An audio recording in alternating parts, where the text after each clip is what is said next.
Hello students, welcome to the analysis of budget 2024. So budget 2024 కోసం full fledged PDF నేను create చేయడం జరిగింది. మీకు బడ్జెట్ స్పీచ్ నుంచి వాళ్ళు ఇచ్చిన పీపీటీస్ నుంచి మన ఎగ్జామ్ ఓరియంటెడ్గా మనకి ఎంత అయితే అవసరం అంతవరకు కంప్లీట్గా పాయింట్స్ అన్ని డీటెయిల్డ్గా సెపరేట్ చేసి పీడిఎఫ్ క్రియేట్ చేశాను. సో ఈ పీడిఎఫ్ మీకు ఫ్రీగా ప్రొవైడ్ చేయడం జరుగుతుంది.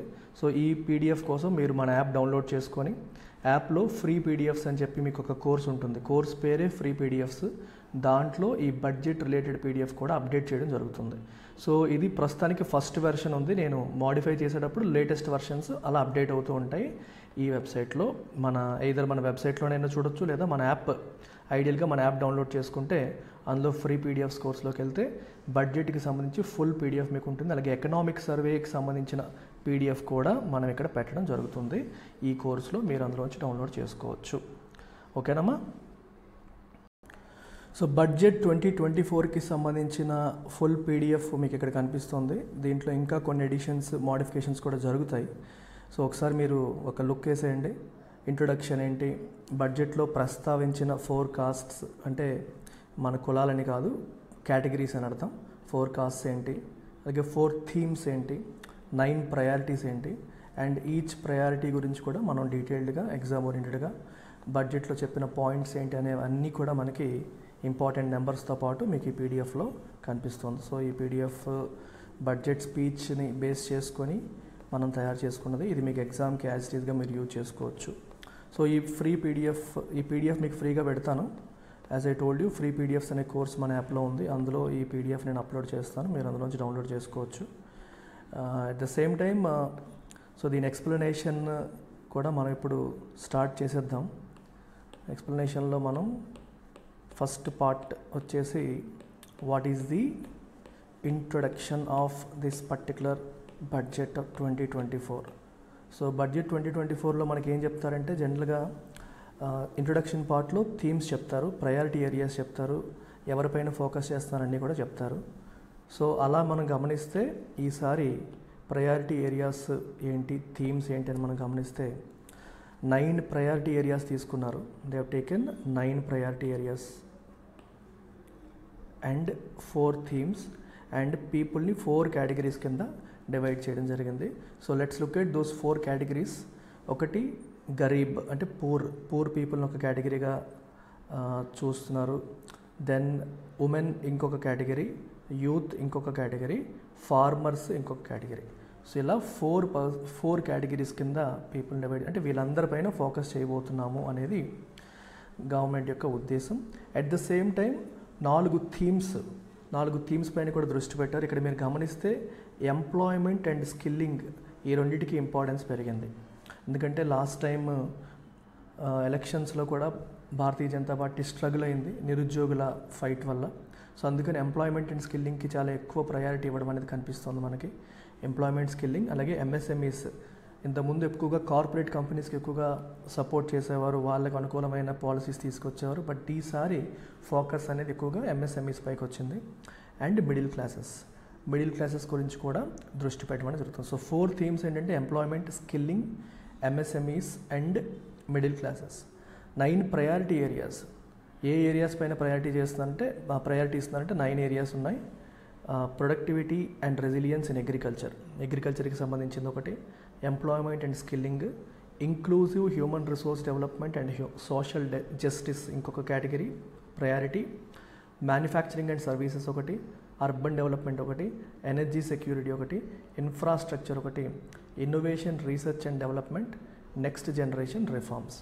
సో ఇవి 9 ప్రయారిటీ ఏరియాస్. వీటిపైన ఎగ్జామ్లో క్వశ్చన్స్ అడిగే అవకాశం ఉంటుంది. ఏవి ప్రయారిటీ ఏరియాస్, ఏవి థీమ్స్, ఏవి కాస్ట్స్, దానిపైన యూపీఎస్సీ ప్రిలిమ్స్లో, గ్రూప్స్లో కూడా ప్రశ్నలు వచ్చే అవకాశం, ఫ్యాక్చువల్ క్వశ్చన్స్ వచ్చే అవకాశం అనేది ఉంది.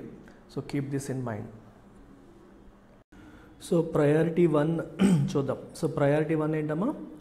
ప్రొడక్టివిటీ అండ్ రెసిలియన్స్ ఇన్ అగ్రికల్చర్లో ప్రొడక్టివిటీ మరియు రెసిలియన్స్ బిల్డ్ చేయడం కోసం వేటిపైన ఫోకస్ చేస్తుంది గవర్నమెంట్ అనేది మనం ఇక్కడ చూద్దాము. ఫస్ట్ ఆస్పెక్ట్ వచ్చి ట్రాన్స్ఫార్మింగ్ అగ్రికల్చర్ రీసెర్చ్ని ట్రాన్స్ఫార్మ్ చేయడం. సో దీంట్లో భాగంగా comprehensive review of agriculture research setup. Agriculture రీసెర్చ్కి సంబంధించి భారతదేశంలో ఆల్రెడీ ఉన్న సెటప్ని రివ్యూ చేస్తారు. ఇది సరిపోతుందా, మనకి ఇంకా ఇప్పుడున్న అవసరాలకు తగ్గట్టుగా ఇంకేమైనా అడిషనల్ ఫండింగ్ కావాలా, ఇంకా రివ్యాంప్ చేయాల్సి ఉంటుందా, ఇదంతా రివ్యూ చేసి అవసరమైతే రివ్యాంప్ చేసే కార్యక్రమం అనేది చేస్తారు. ఫోకస్ దేనిపైనంటే on raising productivity and developing climate resilient varieties. ఇది చాలా ఇంపార్టెంట్ పాయింట్ అమ్మ, ఇక్కడ మీరు గమనించాలి. ప్రొడక్టివిటీని పెంచడం. ప్రొడక్టివిటీ పెంచడం అంటే సేమ్ ఒక ఎకరం భూమి నుంచి ఇప్పుడు ఎంతైతే ఈల్డ్ వస్తుందో ఆ ఈల్డ్ ఇంకా పెరగాలి, అది ఒకవైపు ఫోకస్. ఇంకోవైపు క్లైమేట్ రెసిలియంట్ వెరైటీస్ని డెవలప్ చేయడం కూడా దీంట్లో ఫోకస్ ఏరియాగా ఉంది. ఎందుకంటే క్లైమేట్ చేంజ్ అనేది చాలా ఫ్రీక్వెంట్గా క్లైమేట్ చేంజ్ ఈవెంట్స్ అనేవి మనకు జరుగుతున్నాయి. ఫ్లడ్స్ వస్తున్నాయి, డ్రౌట్ వస్తుంది. సో వర్షంలో మునిగిపోయినా సరే పాడవనట్టు, అలాగే వర్షాలు సరిగ్గా పడకపోయినా, ఎనఫ్ వాటర్ లేకపోయినా సరే చనిపోయి వంగడాల్ని వెరైటీస్ని మనం తయారు చేయగలిగితే అట్లాంటి వాటిని మనం ఏమంటాం, క్లైమేట్ రెసిలియంట్ వెరైటీస్ అని అంటాం. సో అట్లాంటి క్లైమేట్ రెసిలియంట్ వెరైటీస్ రావాలంటే దానికోసం రీసెర్చ్ అనేది జరగాలి. దానికోసం అందుకే ఉన్న సెటప్ని రివ్యూ చేసి అడిషనల్ ఫండింగ్ ఇవ్వాల్సి వస్తే ప్రభుత్వం ఇస్తుంది అని బడ్జెట్లో చెప్పడం జరిగింది. అలాగే ఈ funding will be provided in challenge mode అన్నారు, including to the private sector. Funding అనేది ఓన్లీ గవర్నమెంట్కే కాదు, ప్రైవేట్ సెక్టార్కి కూడా ఇవ్వడానికి ప్రభుత్వం సిద్ధంగా ఉంది. కాకపోతే అది ఏ మోడ్లో ఇస్తారు, ఛాలెంజ్ మోడ్లో ఇస్తారు. ఛాలెంజ్ మోడ్లో ఇస్తారంటే ఒక ఎలిజిబిలిటీ క్రైటీరియా పెడతారు. గవర్నమెంట్ ఏదైతే క్రైటీరియా పెడుతుందో, కొన్ని సర్టెన్ కండిషన్స్ పెడుతుంది, క్రైటీరియా పెడుతుంది, ఆ కండిషన్స్ని ఎవరైతే మీట్ అవుతారో అలాంటి వాళ్ళకి మాత్రమే ఇస్తారు. ఎన్ని రీసెర్చ్ ఇన్స్టిట్యూషన్స్ ఉన్నాయో అందరికీ ఒకేసారి ఇవ్వరు. గవర్నమెంట్ కోరుకున్న క్వాలిటీస్ ఉన్న రీసెర్చ్ సెంటర్స్కి మాత్రమే ఇవ్వడం జరుగుతుంది. అందుకే ఛాలెంజ్ మోడ్ అన్నారు. నార్మల్గా అయితే అందరికీ ఇచ్చేస్తారు. ఇప్పుడు క్లాస్లో తీసుకుంటే 30 మంది ఉన్నారనుకోండి, నా దగ్గర 10 పుస్తకాలు ఉన్నాయనుకోండి, నేను 10 పుస్తకాలు 30 మందికి ఎలా ఇస్తాను, ఇవ్వలేను. అప్పుడు ఏం చేస్తాను, ఒక క్రైటీరియా పెడతాను. ఇన్ని మార్కులు వచ్చిన వాళ్ళకి ఇస్తాను, లేదా రోజు క్లాస్కి వచ్చేవాడికి ఇస్తాను, ఏదో ఒక ఆబ్జెక్టివ్ క్రైటీరియా పెట్టి దాని ప్రకారం ఇస్తాం. అలాగే ఎన్ని రీసెర్చ్ ఇన్స్టిట్యూషన్స్ ఉన్నాయి అందరికీ ఫండింగ్ ఇస్తారని కాదు.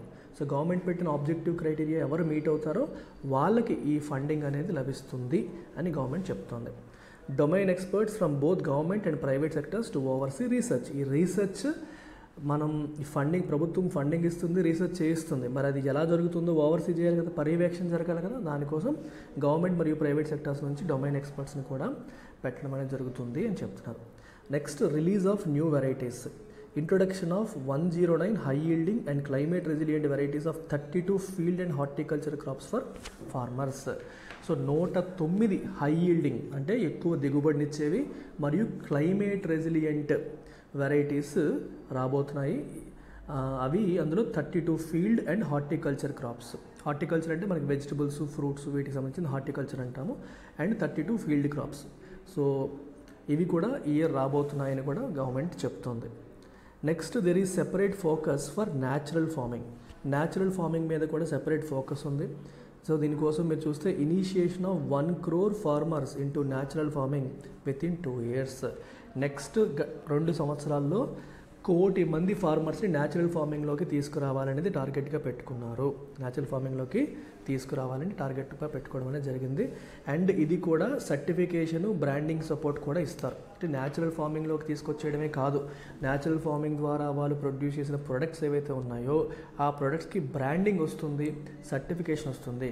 బ్రాండింగ్, సర్టిఫికేషన్ వల్ల ఉపయోగం ఏంటి? బ్రాండింగ్, సర్టిఫికేషన్ వల్ల వాటి యొక్క మార్కెటబిలిటీ పెరుగుతుంది. ఇప్పుడు గవర్నమెంట్ ఆథరైజ్డ్ ఏజెన్సీ నుంచి దానికి బ్రాండింగ్ పడింది, సర్టిఫికేషన్ వచ్చిందంటే ఎక్కువ మంది ట్రస్ట్ ఫ్యాక్టర్ బిల్డ్ అవుతుంది, ఎక్కువ మంది వాటిని కొనడానికి ముందుకు వస్తారు, వాటిని ఎక్స్పోర్ట్ చేయడానికి కూడా అనువైన వాతావరణం అనేది క్రియేట్ అవుతుంది.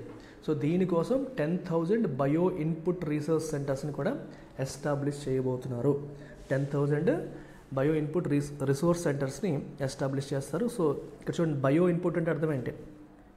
Bio input, biological input, natural input అనమాట.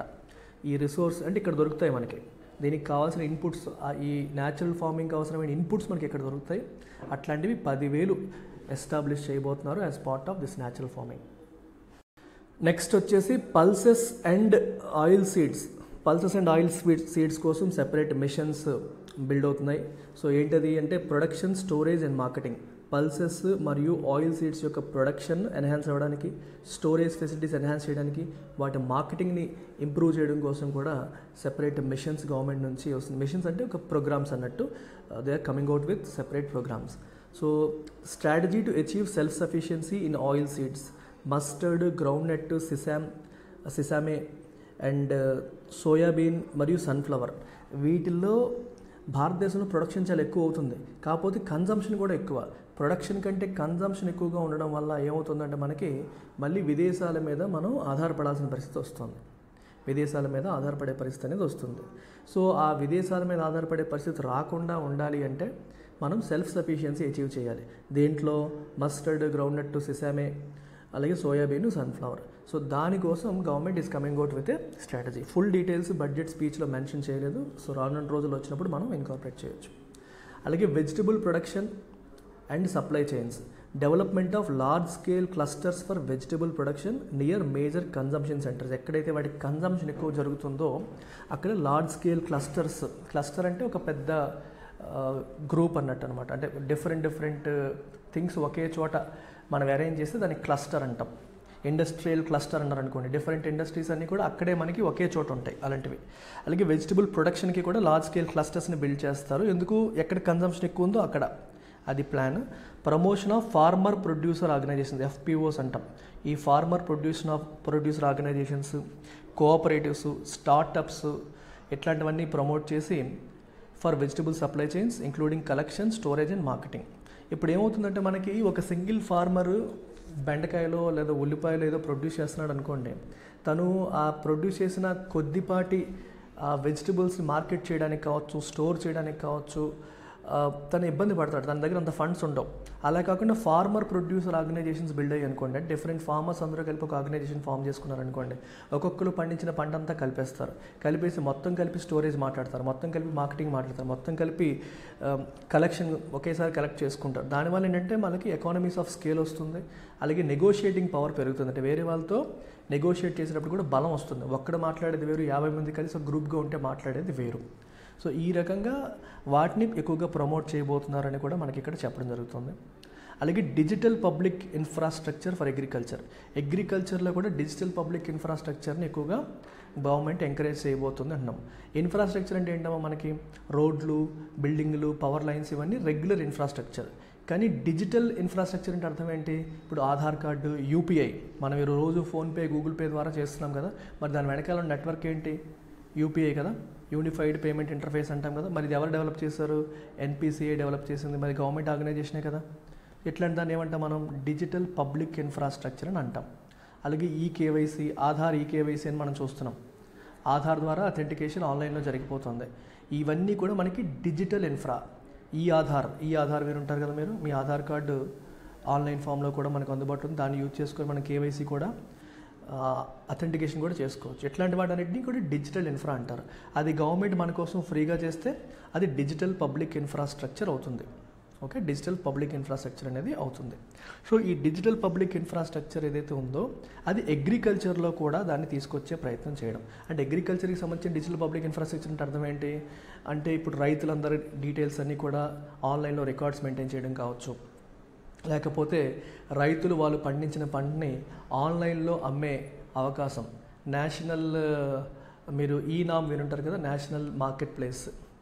అంటే ఎక్కడ పండించిన రైతు అయినా సరే ఎక్కడన్నా అమ్మేసుకునే అవకాశం ఈ కామర్స్ ద్వారా ఆన్లైన్లో అమ్మడానికి అవకాశాన్ని కల్పించేది. ఇలాంటివన్నీ కూడా డిజిటల్ ఇన్ఫ్రా ఫర్ అగ్రికల్చర్ అవుతుంది. దాన్ని ఇంకా ఎన్హాన్స్ చేయబోతున్నారని చెప్తున్నారు. Implementation of DPI in agriculture to cover farmers and their lands within 3 years. Next 3 yearsలో ల్యాండ్ రికార్డ్స్, ల్యాండ్ డీటెయిల్స్ అన్నీ కూడా డిజిటల్గా మెయింటైన్ చేయడం, అది నెక్స్ట్ 3 yearsలో చేయబోతున్నారు. దానికోసం కూడా డిపిఐని ఇంప్లిమెంట్ చేయబోతున్నారు. నెక్స్ట్ వచ్చేసి digital crop survey for kharif in 400 districts in the current year. So present ఇయర్లో 400 districtsలో ఖరీఫ్ క్రాప్స్, ఖరీఫ్ అంటే తెలుసు కదా మనకి, మీకు వర్షాకాలం మొదలవుతున్న టైంలో వేసే పంటని ఖరీఫ్ అంటారు. వాటి యొక్క క్రాప్ సర్వే డీటెయిల్స్ సర్వే చేసి క్రాప్ డీటెయిల్స్ని మెయింటైన్ చేస్తారు. అంటే మనకి it's like one verified source of truth అనమాట. అంటే గవర్నమెంటే సర్వే చేసి ఈ డేటా అంతా ఒక సింగిల్ డేటాబేస్లో మెయింటైన్ చేస్తుంది. సింగిల్ డేటాబేస్లో మెయింటైన్ చేయడం జరుగుతుంది. మీకు అర్థమవుతుందా? So they will maintain it in one repository. అక్కడ మనకి డేటా దొరుకుతుంది. సో ఏ రైతు ఏ పంట వేస్తున్నాడు అని మనకి ఈ 400 డిస్ట్రిక్ట్స్ ఇది మొదలు పెడుతున్నారు. ఈ రైతు ఈ ఖరీఫ్ టైంలో ఈ పంటలు వేస్తున్నాడని ఇన్ఫర్మేషన్ అనేది ఉంటుంది. ఈ ఇన్ఫర్మేషన్ అనేది తర్వాత డిఫరెంట్ స్టేక్ హోల్డర్స్ ఉపయోగించుకోవచ్చు. ఫర్ ఎగ్జాంపుల్ బ్యాంక్ వాళ్ళు కావచ్చు, ఇన్సూరెన్స్ కంపెనీస్ కావచ్చు, రైట్, ఇట్లాంటి వాళ్ళందరూ కూడా ఈ ఇన్ఫర్మేషన్ యూజ్ చేసుకోవచ్చు. ఏ రైతు ఏ పంట వేస్తున్నాడు అనేది ఇన్ఫర్మేషన్ తెలిసి దానికి తగ్గట్టుగా వాళ్ళు ఏమైనా ప్రోగ్రామ్స్ కానీ, లోన్స్ కానీ, ఇన్సూరెన్స్ స్కీమ్స్ కానీ రైతులకి ఇవ్వచ్చు. సో ఆ డేటా అనేది అలా డిజిటల్గా మెయింటైన్ అవుతుంది. Inclusion of 6 crore farmers and their lands in farmer and land registries. చెప్పాను కదా మీకు, 6 కోట్ల మంది ఫార్మర్స్ వాళ్ళ lands farmer and land registries డిజిటల్గా మెయింటైన్ అవుతాయి, దీంట్లో మెయింటైన్ అవుతాయి. అలాగే issuance of Jan Samarth based Kisan credit cards in 5 states. ఈ జన్ సమర్థ్ అనేది ఏంటి, మనకి గవర్నమెంట్ యొక్క పోర్టల్. అంటే గవర్నమెంట్ యొక్క పోర్టల్ అంటే ఎటువంటి పోర్టల్ అంటే క్రెడిట్ లింక్డ్ గవర్నమెంట్ స్కీమ్స్కి సంబంధించిన పోర్టల్. అంటే గవర్నమెంట్ చాలా ప్రోగ్రామ్స్లో భాగంగా క్రెడిట్ ఇస్తుంది, అప్పులు ఇస్తూ ఉంటుంది. ఇట్లా ఎంఎస్ఎంఈస్ కావచ్చు, రైతులకు కావచ్చు, ఇట్లా డిఫరెంట్ సెగ్మెంట్స్కి. అట్లా గవర్నమెంట్ ఎక్కడెక్కడైతే బ్యాంకుల ద్వారా ఈ సెగ్మెంట్స్కి అప్పులు ఇస్తుందో అలాంటి స్కీములన్నింటినీ ఒకే చోట చూడడానికి మనకున్న పోర్టలే జన్ సమర్థ్ పోర్టల్. ఈ జన్ సమర్థ్ పోర్టల్ ద్వారా కిసాన్ క్రెడిట్ కార్డ్స్ నెక్స్ట్ ఒక 5 స్టేట్స్లో కిసాన్ క్రెడిట్ కార్డ్స్ కూడా ఇవ్వబోతాను. కిసాన్ క్రెడిట్ కార్డ్స్ మీకు తెలిసిందే కదా, రైతుల కోసం ఇచ్చే క్రెడిట్ కార్డ్ అది. అయితే అది జన్ సమర్థ్ పోర్టల్ ద్వారా ఇవ్వడం వల్ల ఏంటంటే ఇంకా ఎక్కువ మందికి రీచ్ అవ్వడానికి అవకాశం ఉంటుంది. ఈ 5 స్టేట్స్లో ఈ కిసాన్ క్రెడిట్ కార్డ్స్ని జన్ సమర్థ్ పోర్టల్ ద్వారా ఇవ్వబోతున్నారు అనేది కూడా ఇక్కడ చెప్పడం జరిగింది. నెక్స్ట్ వచ్చేసి shrimp production and export. Shrimps అంటే ఏంటమ్మా, రొయ్యలు.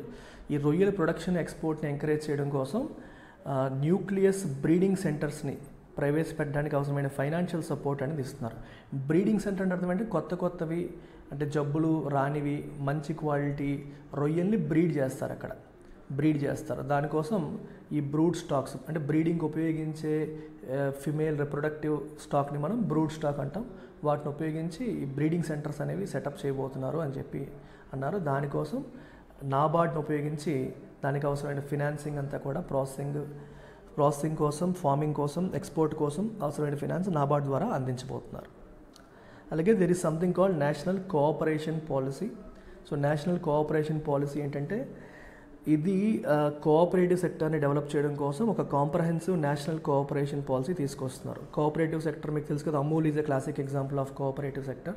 అంటే సింగిల్ ఓనర్ ఉండరు, అందరూ కలిసి ఒక గ్రూప్గా ఫామ్ అయ్యి రన్ చేస్తే దాన్ని కోఆపరేటివ్ సెగ్మెంట్ అంటాం. Focus on fast tracking growth of rural economy and generating employment opportunities. Major objective ఏంటంటే రూరల్ ఎకానమీలో గ్రోత్ని ఫాస్ట్ ట్రాక్ చేయాలి, ఎంప్లాయ్మెంట్ ఆపర్చునిటీస్ని జనరేట్ చేయాలి అనేది మేజర్ ఆబ్జెక్టివ్ ఇక్కడ. బడ్జెట్ ఎలొకేషన్ వచ్చేసరికి అగ్రికల్చర్ మరియు అలైడ్ సెక్టర్స్కి 1.52 lakh crores బడ్జెట్ని ఎలొకేట్ చేయడం అనేది జరుగుతుంది ఈ 2024 బడ్జెట్లో. సో ఇప్పుడు చూసినట్లుగా total budget and economic survey అంతా కూడా మీకు కాంప్రహెన్సివ్గా నేను కవర్ చేస్తాను. I kept the fee at 99 rupees. అతి తక్కువ ఫీజు, ఎవరికైనా సరే అందుబాటులో ఉండేలాగా. ఈరోజు వరకు నా క్లాసెస్ ఏవి 1000 rupees లోపు ఇవ్వలేదు, ఎంత తక్కువ వ్యాలిడిటీ అయినా ఇవ్వలేదు. బట్ ఈసారి అందరికీ హెల్ప్ అవ్వాలి, ఎందుకంటే చాలామంది తెలంగాణ వాళ్ళు, ఏపీ వాళ్ళు అందరికీ కూడా గ్రూప్స్ ఎగ్జామ్స్ కూడా ఉన్నాయి, యూపీఎస్సీతో పాటు గ్రూప్స్ కూడా ఉన్నాయి. కాబట్టి అందరికీ అందుబాటులో ఉండేలాగా I kept the fee at 99 rupees only. ఇందులో అన్ని క్లాసెస్ నేను కవర్ చేస్తాను, ఎకనామిక్ సర్వే చేస్తాను, బడ్జెట్ చేస్తాను. మీరు ఇంకా ఆలోచించాల్సిన అవసరం ఉండదు. అండ్ యూపీఎస్సీ, ఏపీపీఎస్సీ, టీజీపీఎస్సీ అన్నిటిని దృష్టిలో పెట్టుకొని నేను పీడిఎఫ్స్ క్రియేట్ చేసి మీకు ఇప్పుడు ఏదైతే పీడిఎఫ్ చూసారో అలా కాంప్రహెన్సివ్ పీడిఎఫ్స్ అనేవి క్రియేట్ అయ్యి మీకు యాప్లో దొరుకుతాయి. అండ్ వీటిపైన క్విజెస్ అండ్ సొల్యూషన్స్ కూడా పెట్టడం అనేది జరుగుతుంది. మీరు ఎన్నిసార్లు అటెంప్ట్ చేసుకునేలాగా క్విజెస్ కూడా పెట్టడం జరుగుతుంది. So you can make use of this opportunity which is available at just 99 rupees. దీన్ని మీరు యూజ్ చేసుకోండి.